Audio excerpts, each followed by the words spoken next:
Hello, everyone from Chelsea Fan TV. I hope you're all doing very, very well on this Saturday afternoon. Welcome back to another live show where we go through all of the latest Chelsea news at the moment.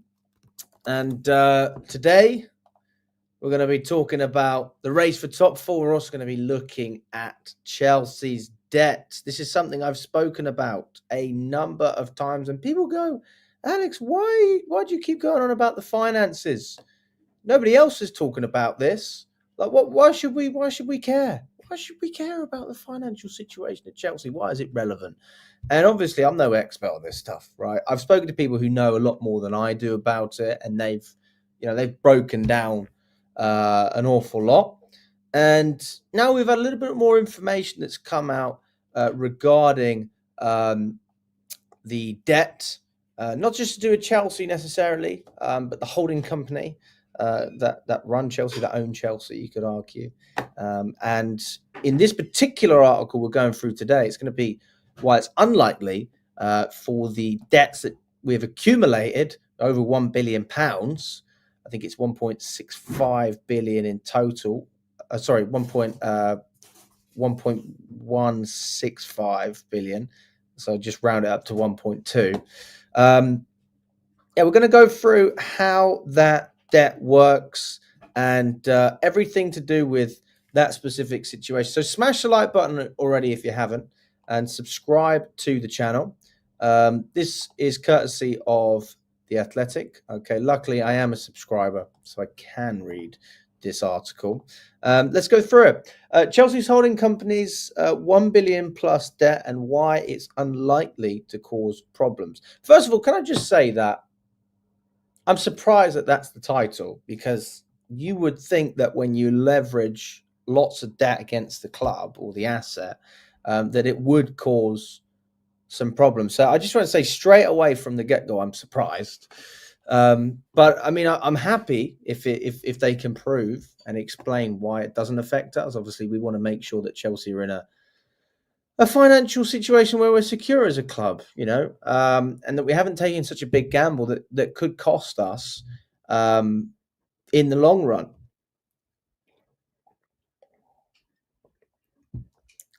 Let's have a look. Okay. Mm-hmm. Begdad Egbali and Jose E. Feliciano's Clearlake Capital and Todd Boehly have spent more than £1 billion on players since buying Chelsea for £2.3 billion in May 2022, and have now borrowed over £1 billion through a revolving credit facility and a redeemable preferred equity agreement. When the club released their full accounts for the year ending June 30th, 2024, on the 5th of April, they received plenty of attention. We have obviously spoken about that. It was largely down to the fact that they confirmed that they had sold the Chelsea women's team to a sister company, Blueco 22 Midco Limited, for 200 million. Which enabled them to post a pre-tax profit of 128.4 million and comply with the Premier League's profitability and sustainability rules, PSR. Also posted at Companies House, however, were the full accounts for 22 Holdco Limited, the group's holding company. Clearlake Capital owns 61.85% of this, and Bowley's Blueco 22 Holdings the remaining 38.15%. Okay, so we're talking right now about 22 Holdco Limited. Okay, these accounts highlighted the borrowing that has been required to fund their investments, including in the French club Strasbourg in the first 2 years of owning Chelsea. The Athletic explains what that actually means below. So for those of you who are not understanding, we are going into detail. Okay, so if there's anything you're struggling to understand, listen carefully. Okay. Just 1 second. I need to turn my washing machine off because it's going off in the background. Give me a second.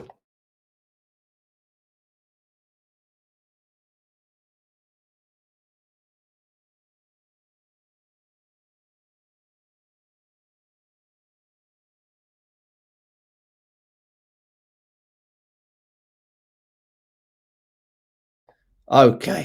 All right. We got a more quiet room now. So let's dive into this, guys. Numbers aren't everything, but they are something, guys. So let's see what everything what means. How much money has been borrowed? As per 22 Holdco Limited's account for the year ended June 30th, 2024, the group held bank loans totaling 1.165 billion.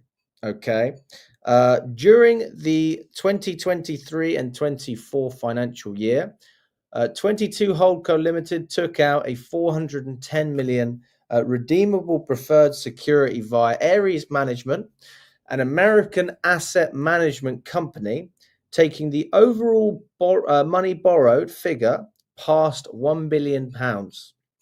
The accounts for the year ending June 30th, 2023 showed the group had a balance of 487.2 million outstanding on their revolving credit facility. Now, I thought it was 500 million, but it says 410 million. The amount is still similar though. I mean, I always knew it was about 1.2. It's slightly lower than that. It's 1.165 billion. But practically the same thing if we round it up. And yeah, 410 million was from Ares Management. Okay. So the account sheet ending June 30th, 2023 showed the group had a balance of 487.2 million outstanding on their revolving credit facility. Are we talking about Midco here? I just want to make sure. Is this Holdco 22 Holdco Limited's accounts? So those are the loans they took out, and is this the money that they have left? 487.2 million for the account ending on June 30th, 2023. So that's what they had at that time outstanding on their revolving credit facility. Well, underdog, let's not get carried away here. I'm not saying we're cooked. I mean, it's not ideal. Why has it come up with a different graphic as well? That's not what I want. Oh, fuck's sake. How do I change the fucking lighting?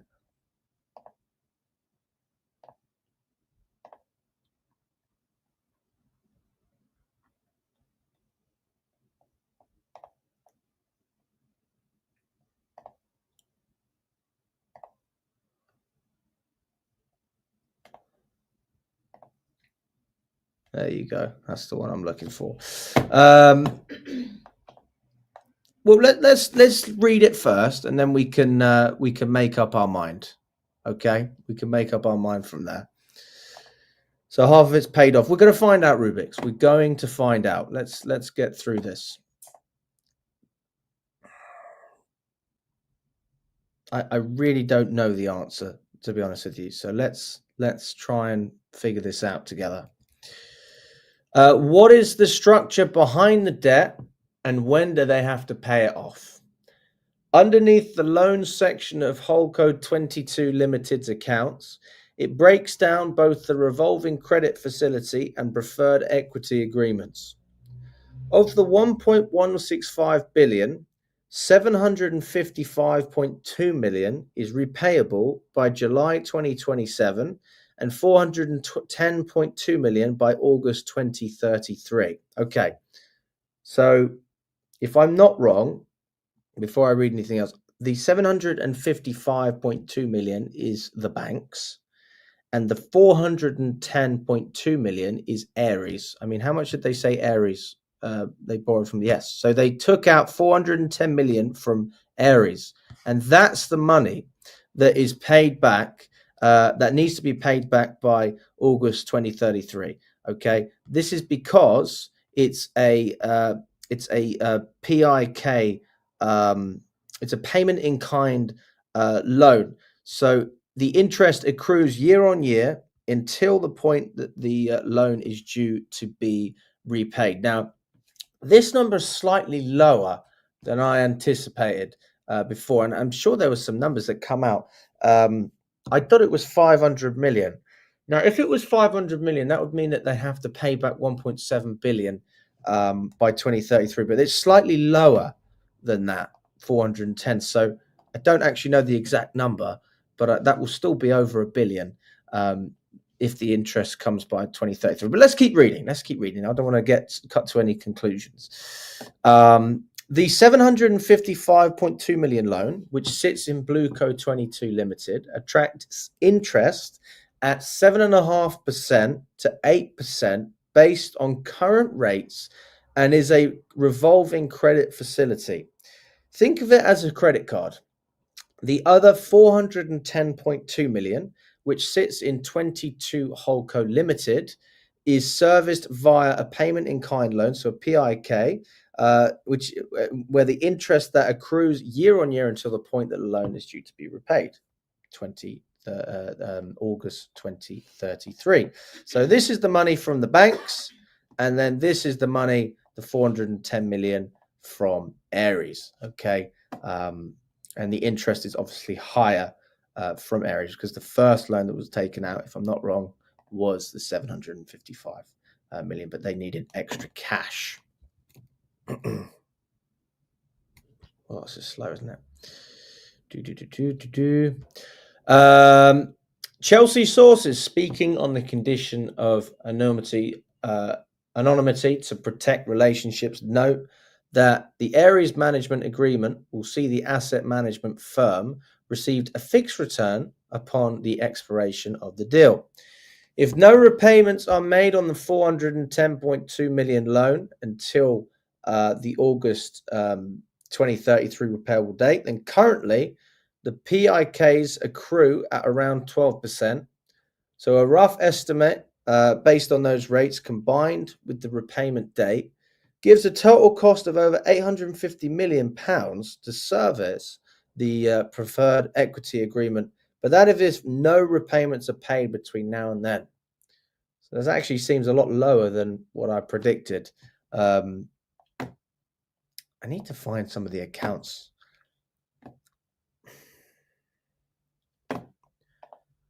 But Sonic, it's not the negative side of Chelsea. You're really not listening to what's happening. The article is actually, if you look at the title of the article, it's why it's unlikely to cause problems.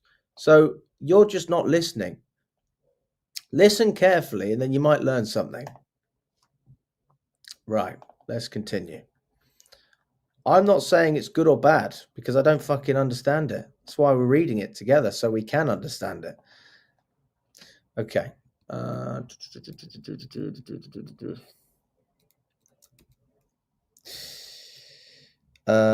we've gone through all of that. So if no repayments are made on the 410.2 million loan for Ares, then the interest will accrue at 12%. So roughly they'll have to pay £850 million to service the preferred equity agreement.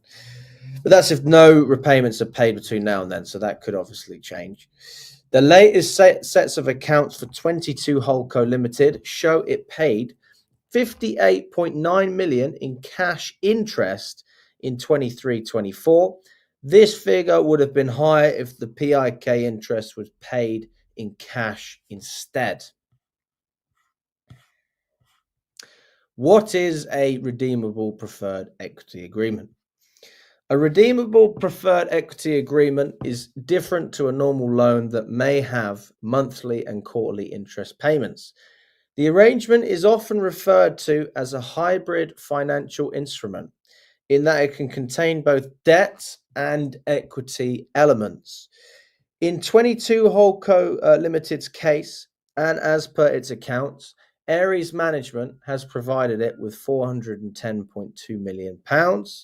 The amount has been detailed under loans in those accounts. That's money that's being borrowed and will be paid back by 2033, August 2033.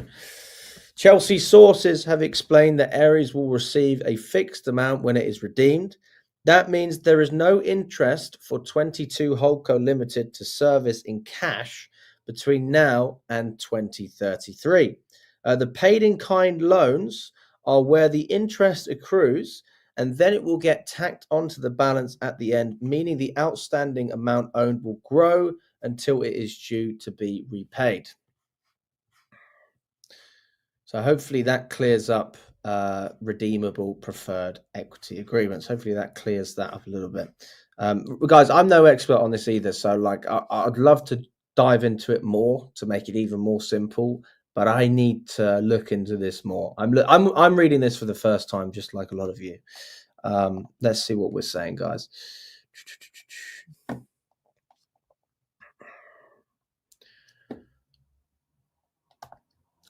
Explains why they merged the women's team. I assume all the debt will be under the same bracket now. Profits from both can prop each other up going forward. Yeah, that could easily be the case.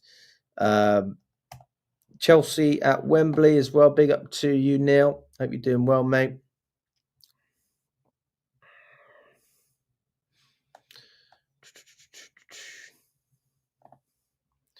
But that's why we're reading it, Slug. Like, you are so negative. It's unbelievable.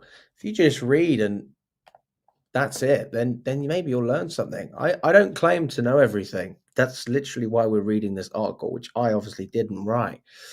What has the money been used for? Given Holdco 22 Limited's accounts are for the entire group, so that takes into account Chelsea, Strasbourg, and the other subsidiaries. The money has been used across the board. Okay, so it's been used for both clubs. It has been used as working capital to help improve Chelsea's and Strasbourg respective squads in the transfer market, and to purchase real estate such as the Sir Oswald Stoll mansion site next to Stamford Bridge. Now, obviously, a lot of people are talking about the fact that we need the extra space in order to expand Stamford Bridge.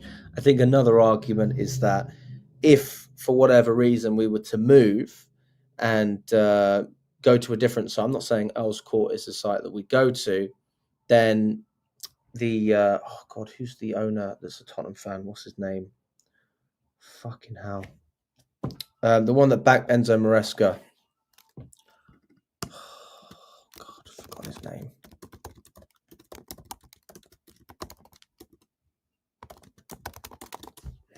What's his name? Jonathan.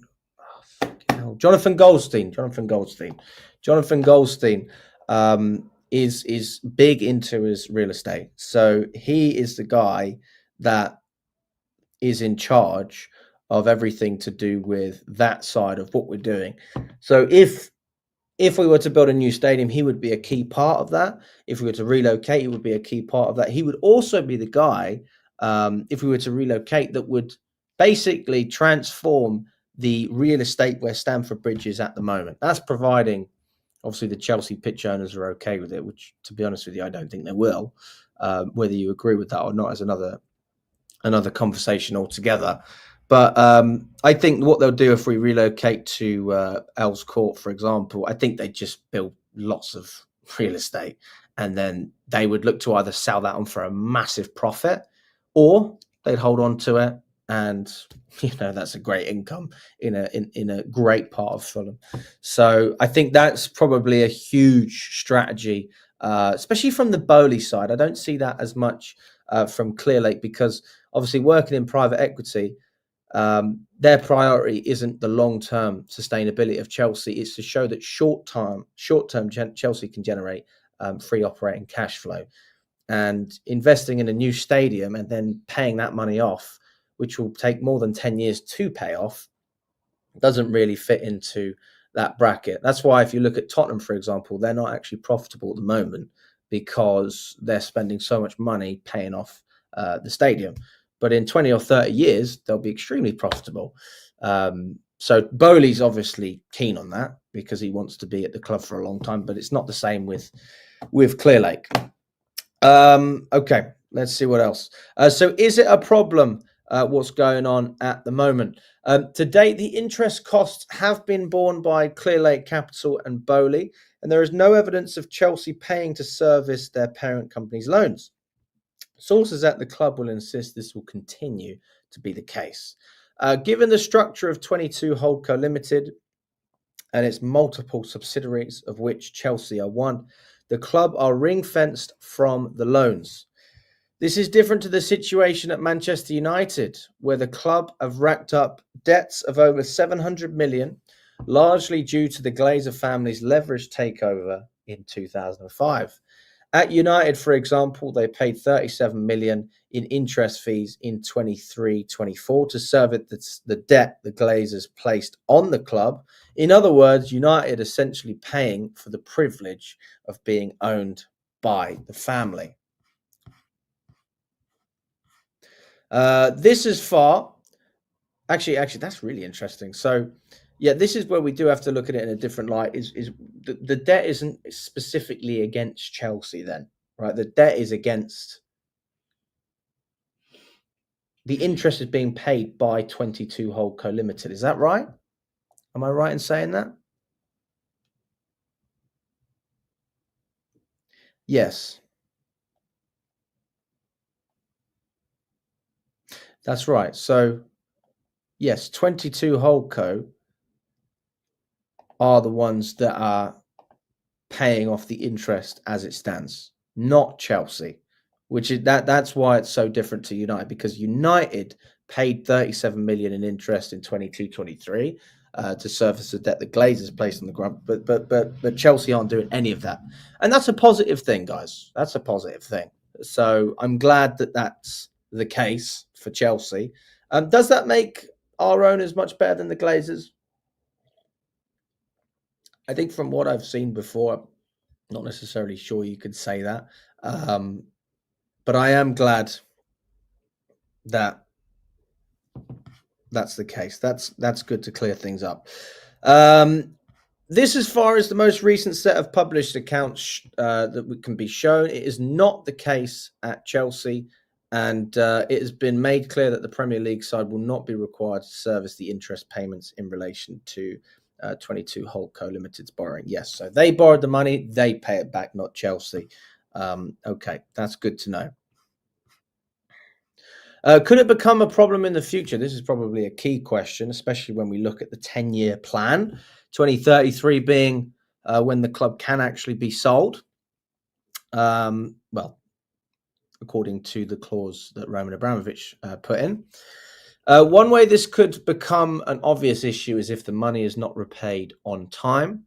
If the asset value of the group fails to grow and the debt continues to rise, it might cause other problems beyond them having a bad return on their investment, as it could negatively impact a future sale process. But it is far too early to know whether it would be a legitimate concern, because the most likely outcome is that whoever buys the club in the future would put together their own financing package, and take out the debt if it is still outstanding. So I wonder why they say it could negatively impact the future sale process. Is that because people don't want to inherit the debt on the club? Is that the main reason, or pay off that debt?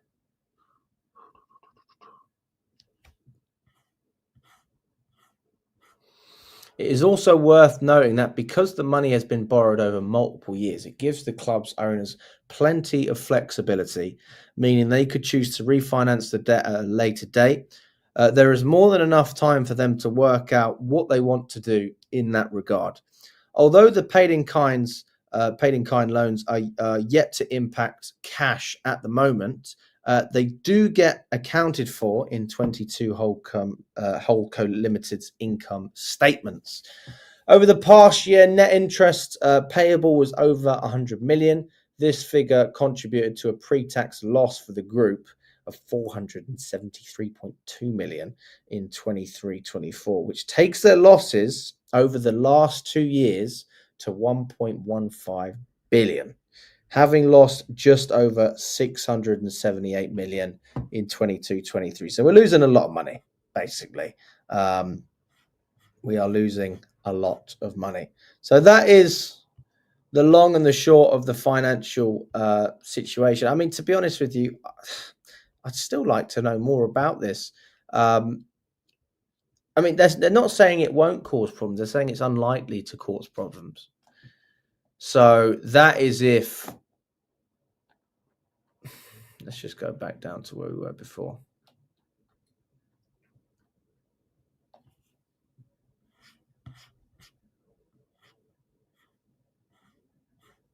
So Chelsea aren't directly paying off any interest. 22 Holdco are doing all of that. The question is, will that continue to be the case? I guess Strasbourg are in the equation as well because they're also under the umbrella of 22 Holdco Limited. It says there's no evidence of Chelsea paying to service their parent company's loans, and the source at the club insists this will continue to be the case. And they're not required to service the interest payments in relation to 22 Holdco Limited's borrowing. So Chelsea are not in a sticky situation according to that, especially short term, but long term. Basically, what Clearlake need is the asset value of Blueco and 22 Holdco, whatever it is, to grow. And if that grows, then when they sell, they can pay off those debts, those loans, and still come out with a profit. So then it comes to the question of how much do they need the value of the group to be? They paid 2.3 billion for Chelsea. How much did they pay for Strasbourg? Not that much. It wasn't an extortion much. Let me check how much did they pay Strasbourg.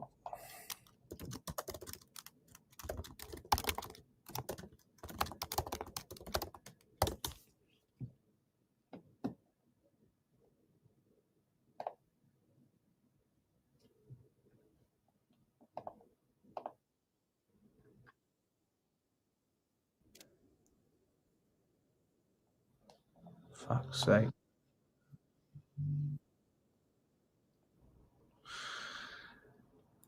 Strasbourg was about £75 million, around that. Okay, so let's just say 1.2 billion, 1.3 billion in total that they've invested in terms of the clubs just to buy them. What is a realistic profit for these guys? What is a realistic profit? Is it to 2x? Do they need to sell the club for 5 billion? Do they need to sell the club for 6 billion? You're servicing those debts as well. I mean, these guys are saying that the 410 million from Aries accumulates to around 800 million. Is that right? So that will cost 850 million to service the 410 million by 2033. But that is only if no repayments are made between now and then.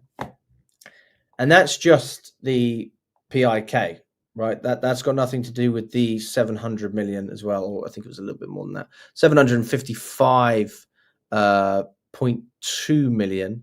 They can pay a little bit earlier.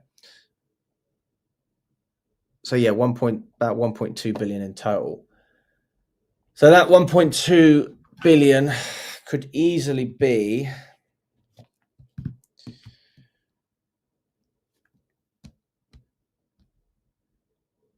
about 1.6, 1.7 billion, basically. So slightly less than I actually expected, if I'm totally honest. I thought it was about 2.5 because I was from what I read, I thought it was 500 million from Aries, and I thought that debt accumulated at a higher interest rate and grew from 500 million to about 1.2 billion, and then you had the 700 million on top of that. So I'm quite relieved in that sense, but what do I know? I reckon there's probably more to this than I've read so far because they're saying only a certain amount of accounts have been published. It's hard to tell. It is hard to tell.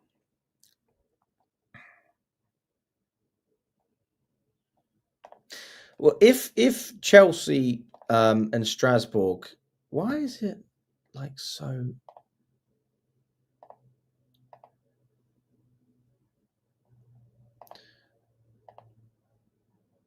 Why is it so dark on the screen?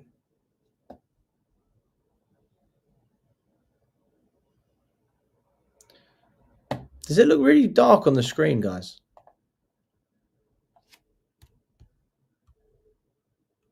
I don't understand what. Anyway, what's Chelsea going to do if Strasbourg also get Champions League or Europa League?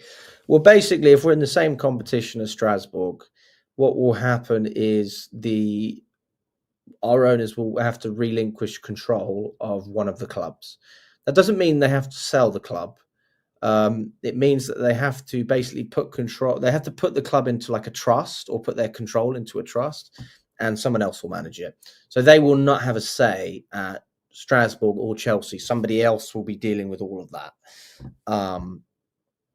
Obviously, it's not going to be Chelsea that they relinquish control of. It will be someone else. Yeah, why is it so dark?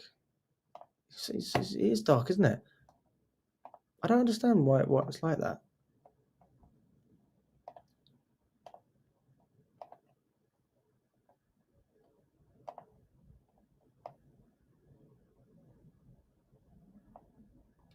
All right. Seems to be a bit better now, doesn't it? Very strange. Very strange. Yeah, so basically they'll just give up control of Strasbourg for a season, and Strasbourg will probably fall out of the competition, and then they'll take control back. So they can basically take control. But that's what Jim Radcliffe has done with Nice. Obviously, he owns Nice, or Ineos owns Nice as well as Manchester United. So he's taken control away from that club because there's a clear conflict.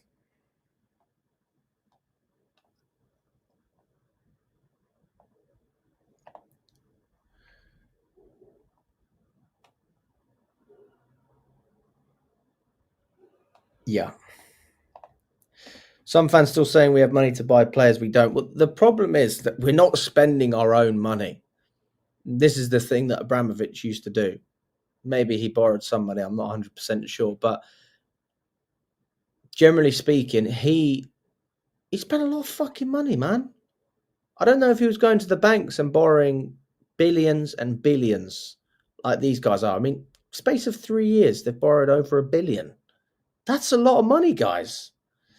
So that's concerning to me, because if that money has been spent well, then you can say, all right. But if it's not the case and it's been spent poorly, it's just a terrible investment, isn't it? And you've burnt all that cash that you could have spread over, really. Instead of 3 years, you could have spread that easily over 6, and had a much more sustainable model where you didn't have to pay off as much interest, and the scrutiny from the fan base wouldn't have been as high, not just from our fan base, but from other fans as well, saying Chelsea have spent all this money. Why are they not being punished? I mean, we probably will be punished by UEFA. Speaking of it, because the rules that they have are different to what Chelsea are able to do in the Premier League. The Premier League are fine with the 200 million that we've sold the women's team for. It doesn't seem like UEFA are going to do anything with that. They're having conversations with us now to try and settle either a fee, or potentially we could be banned from Europe altogether for a couple of years. I mean, I don't really know how something like this works. I don't remember another English club having this problem. I really baffled, to be honest with you. I mean, the fact that Barcelona are able to operate with their finances and then we get banned. But actually, to be fair, Barcelona's problem is in La Liga, not so much UEFA. So maybe that's a bad example.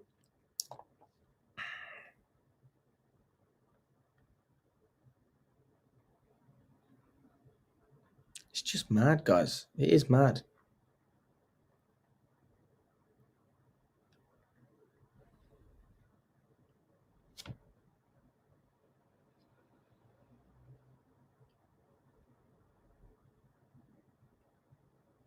So yeah, I mean, we are in talks as it stands. This was, this is not like a brand new revelation. This was out at least a week ago.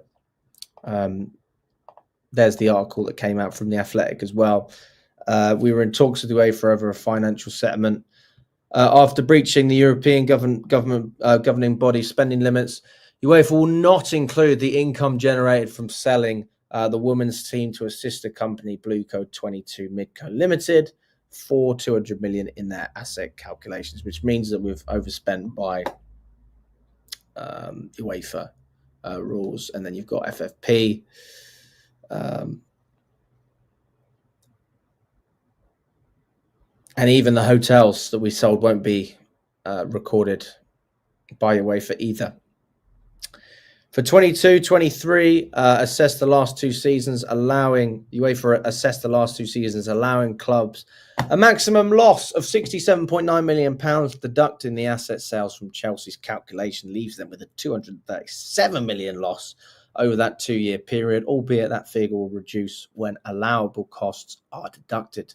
The most likely outcome from Chelsea's dialogue with UEFA is that they will be required to pay a financial penalty. So let's hope that it is just a financial penalty and there's nothing else included in that. UEFA don't want to speak about it. They haven't come out and said anything. But I mean, they have charged 8 clubs with failing to comply with FFP before. PSG, they were hit with a £10 million fine after failing to stay within the limits. PSG were also hit with a financial sanction. The club financial control body, First Chamber, an independent panel within UEFA tasked with policing FFP, announced that Chelsea, along with multiple clubs competing in Europe in 21-22, were going to be monitored closely. Man United were fined 300k in 2023 for a minor breach. So when you talk about the fine that PSG had, they had 10 million euros. United 300k for a minor breach. I mean, what do you say about a £237 million loss over 2 years? But they do say that that figure will reduce when allowable costs are reducted. So, I mean, that seems like quite a major breach to me. That doesn't seem minor. That seems pretty major. What's going on with my background? Why is my background gone? Right, there you go. My background's back.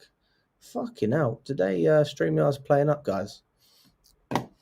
So, the long and the short of it is that, and why is there a dot in the, fuck's sake. Why is there a dot on the bottom left? There you go. Have some of that. There you go. It's playing up with me today. Never have problems with StreamYard usually. The long and the short of it is that we need to hear what UEFA have to say. We'll probably get hit with a heavy fine. I think if PSG only had 10 million euros as a fine, I don't know how much they overspent by, but I can imagine we've overspent by quite a bit more than they have. So you're probably looking at a bigger fine than that.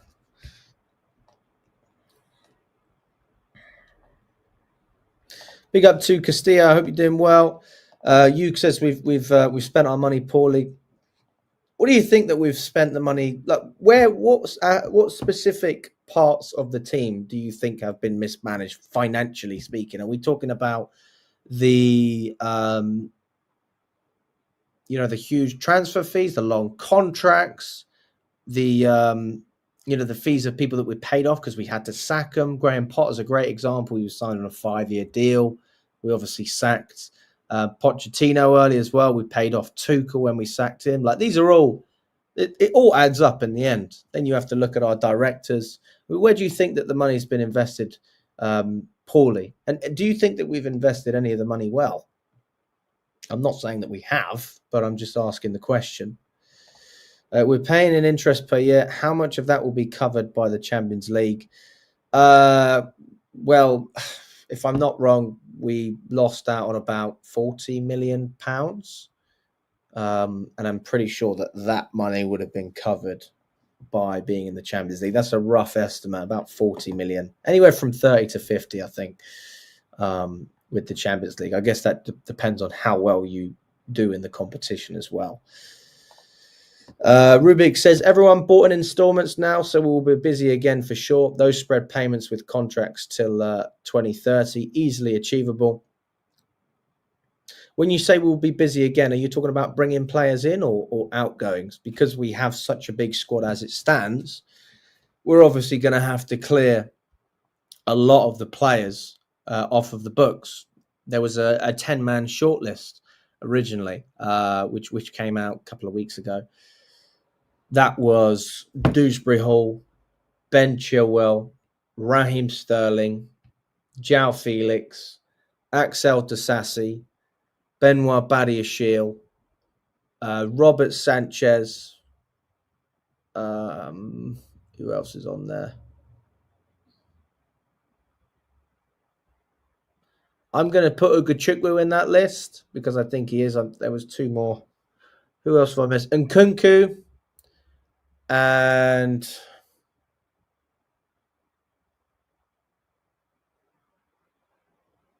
who have I missed? Stick Kellyman in there. Yeah, why not? That makes sense. Kellyman's a fair shout.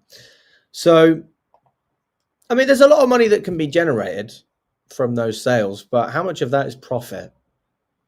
Let's just explore that for a second. So, if we're looking at individual players, how much each Chelsea player costs?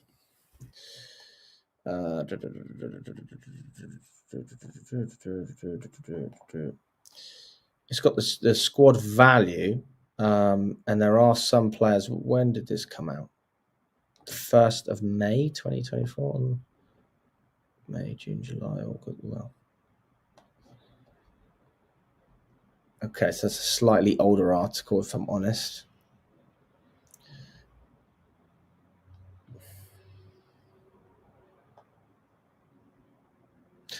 So, I mean, during May, I mean, a lot of players increased in value quite a lot. I mean, this was almost a year ago, so it's hard to know exactly, but it is a good indication of sort of the the approach here, which is that you can sell these players for a huge profit, and we did with Gallagher, with Casady, with Moreira. We sold him as well. And if you were to look at what we paid, I mean, again, this you have to take it with a pinch of salt, don't you? But if we were to sell Levi Colwell, he's worth 45 million at that point. I'd probably say he's worth slightly less now, maybe 40. Still a good centre back to have. Disasi is fuck off 70 million. What? I can't take this seriously, can I? 70 million? You've got to be kidding me. That makes no sense whatsoever. What does CIES even stand for? What the hell does that mean?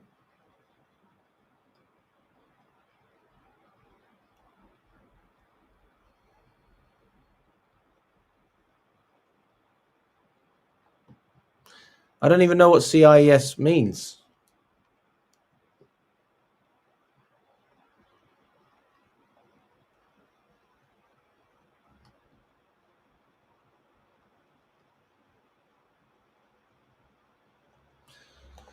All right, well, not really much we can get from that. 70 million, I mean, that's ridiculous.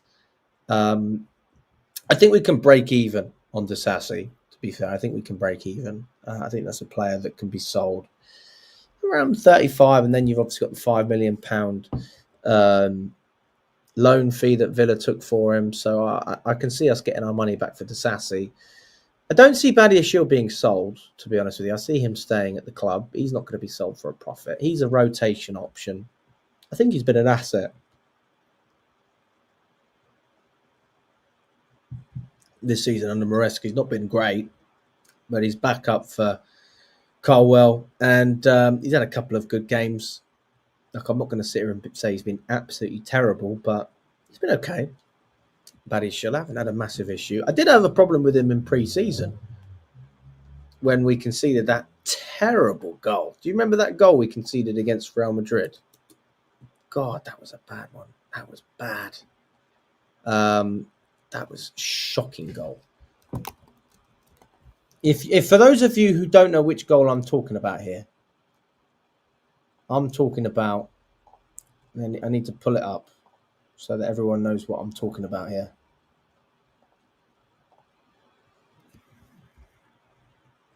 Yeah, it's this one here. This is the goal that really frustrated me.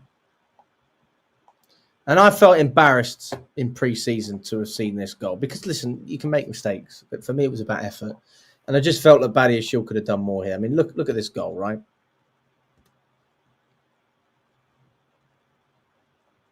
All right, if it will load.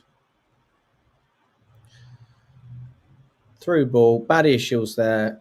Keeper's got done. Badiashile, protect your line. No chance. Like that for me was shocking defending. One of the worst goals I've seen. Just because he didn't try. Look, what are you doing? So, I was extremely frustrated with Badiashile at that moment in particular. And I was like, get rid of him. In fairness, Maresca brought him on at Liverpool. I thought he made a fantastic impact. I thought he was great. But at that particular moment in pre-season, I was extremely upset. It doesn't have the timer on here, though, does it? It doesn't actually have the timer. Does it have the timer? Oh, yeah, it does. 26 minutes. So, 26 minutes in, and we were already down bad against Real Madrid. And I was doing a watch along with was it? Yeah, I think I was doing a watch along with Kev for this one. Kev and Cam, we were doing a watch along. This was at the time, obviously, all of the games were in America as well, guys. So you have to remember that we were staying up pretty late watching these matches.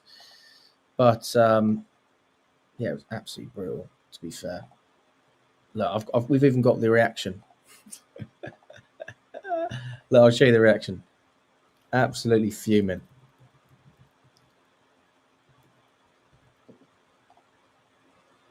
Absolutely fuming during this one.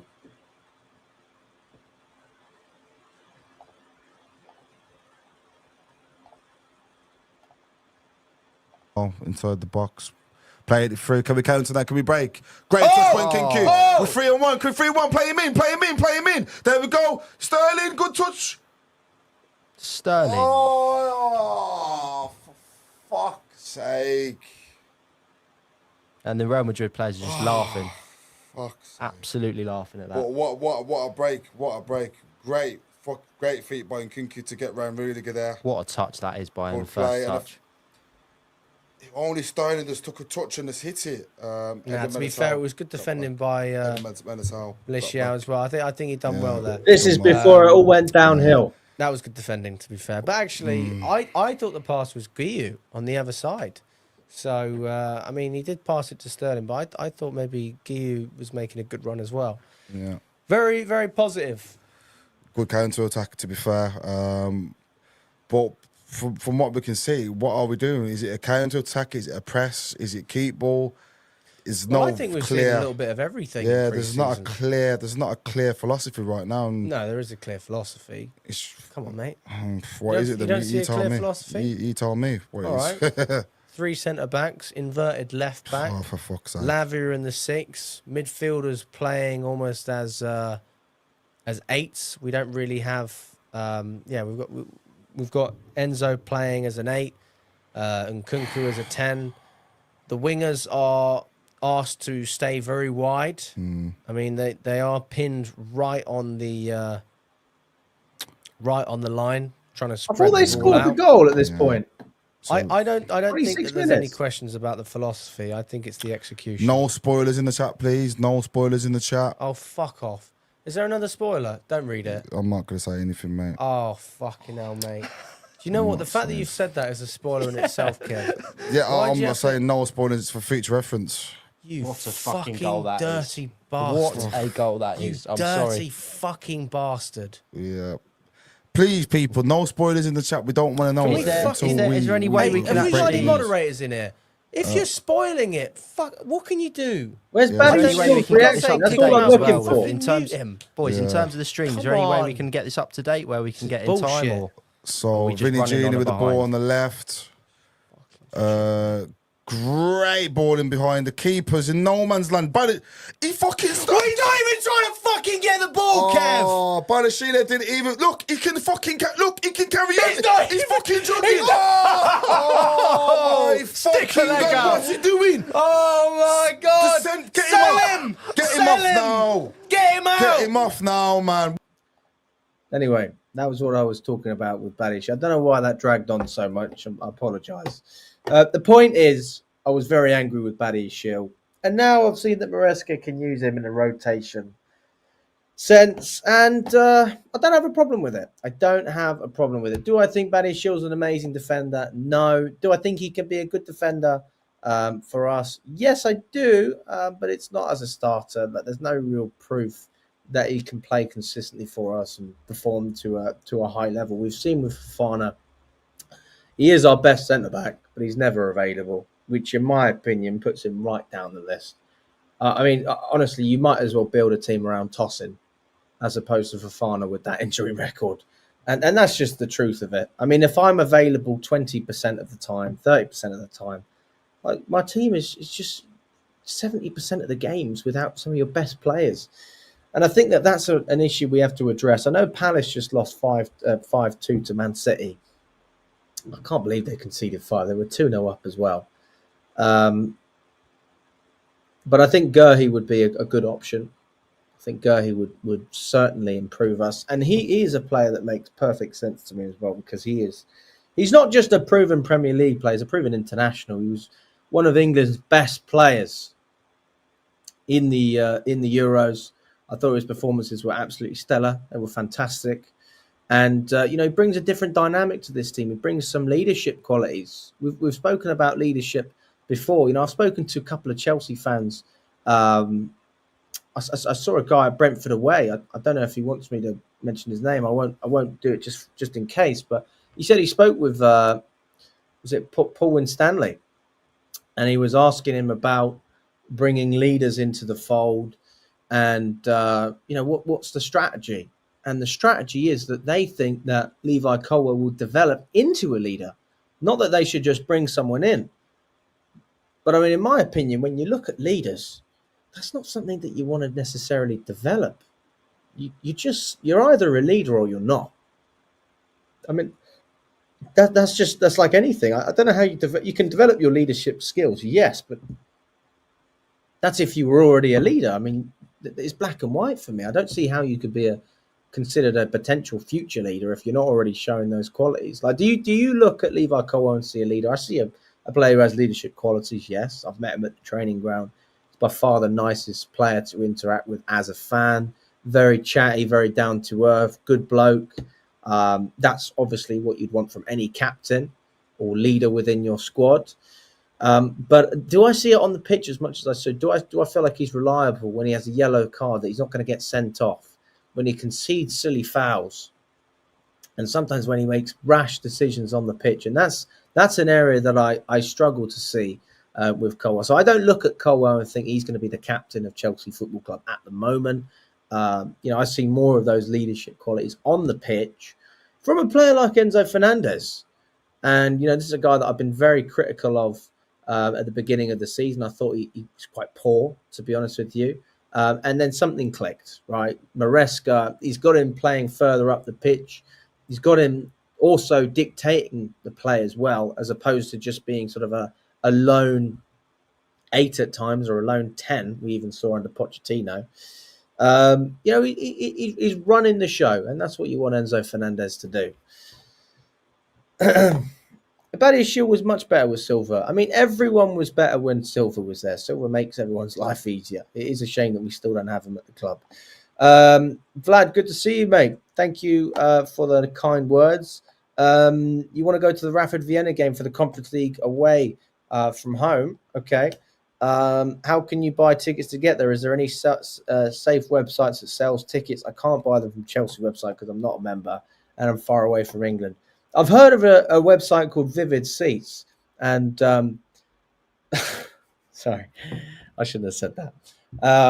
I don't know, to be honest with you. I mean, Vivid Seats might actually be a good option. I don't know if you have access to that. I mean, if you've got loads of money, then I'm sure you'll get something. Everyone seems to love a bit of Vivid Seats these days. Your best bet is to... I mean, if you want guaranteed tickets, you probably just have to pay a premium. I don't know where you're based. If you're based in England, then I'm sure you might know a couple of people. Maybe you have access to tickets. The problem is with European tickets that you can't just use someone else's, because you have to collect it in person when you go to the ground. So if you went to Warsaw, for example, if someone had a ticket for Warsaw, they couldn't just transfer it over to someone else. They would have to physically go there, show their face and their passport, and collect the ticket that way. There wouldn't be any other options in that sense. So not really sure what you can do, to be honest with you, mate. If anyone's got any suggestions, feel free to put it in the chat. Obviously, Vivid Seats was a joke, but there may actually be some truth to it as well. Maybe you actually can get tickets from there. I haven't looked. But good luck on your search anyway.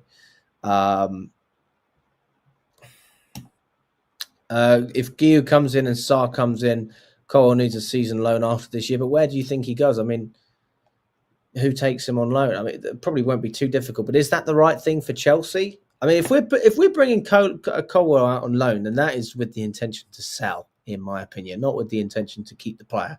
He's either good enough or he's not good enough. And if he's not good enough, then you sell him and you make pure profit. And to be honest, if he's not good enough, and we're spanning this over a number of years, that's including next season he stays at Chelsea, then I don't have a problem selling the player because ultimately you want the best players at the club.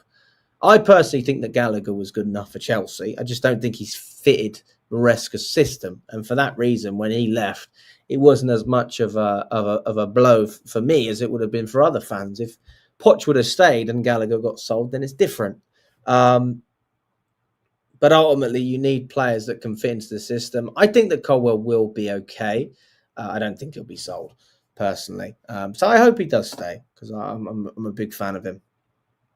Our strategy is hope and development. Well, I suppose a huge part of development is just having that faith, isn't it? And sticking to the plan, which is another reason why Maresca won't get sacked. Even if we don't finish in the Champions League, even if we don't win the Conference League, I think there's a good chance he doesn't get sacked. And what does that say about the standards of the club at the moment? But yeah, there's a huge amount of pressure on not just Maresca and the team, but the directors, because in order for things to work financially, we have to operate a certain way on the pitch and we have to have a certain level of success. If we don't have that success, then we're going to have to cut costs even more. We're going to have to sell players even more than we already are, and potentially borrow more money, because the owners aren't going to go out and spend their own money. Otherwise, they wouldn't have taken out, 750 million pounds from the banks, and they wouldn't have borrowed 410 million from Ares.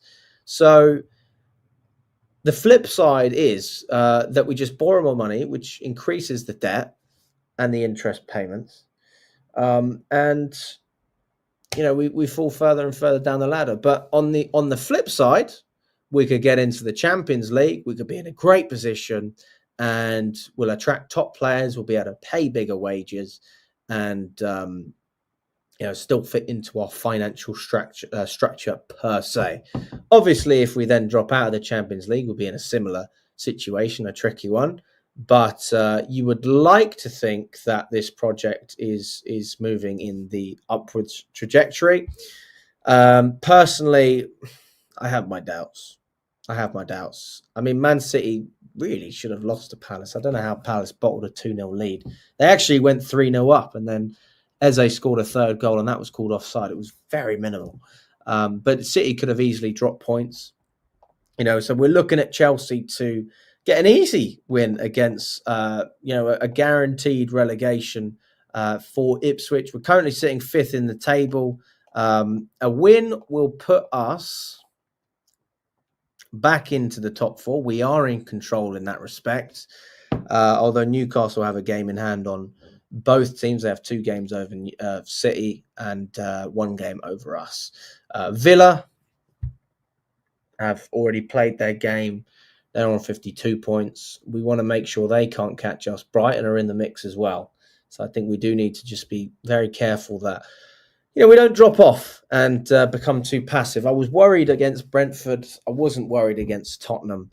I'm not particularly worried about Ipswich. I think that Ipswich will be absolutely fine. I am concerned about when we play Fulham. If we play the way that we have played, I do think that that's going to be a difficult game to win. And we're going to need to show some real togetherness. And if it's not quality, I just want to see a clinical performance. You know, a 1-0 win away from Fulham would be fine for me. That will show that we can get the job done against a difficult opponent. But yeah, it's looking like an interesting top 4 race, top 5 race. As it stands, we are in the Champions League, so we'll have to see what happens there. We've got over 40 of you in the building, guys. Smash the like button. Let's get up to 41 likes on the video. If you haven't already smashed the like button, please do. It shows your support for the channel, and it also shows us that you're enjoying the content and that you want to see more. I will be going live again today at around 8 o'clock p.m. UK time tonight. So if you are ready for that live stream, jump on. We're going to preview the Ipswich game and go through everything regarding that. All the best, guys. Really enjoyed the stream. Look forward to catching up with you later on this evening, and we will catch up again. All the best, guys, and enjoy the rest.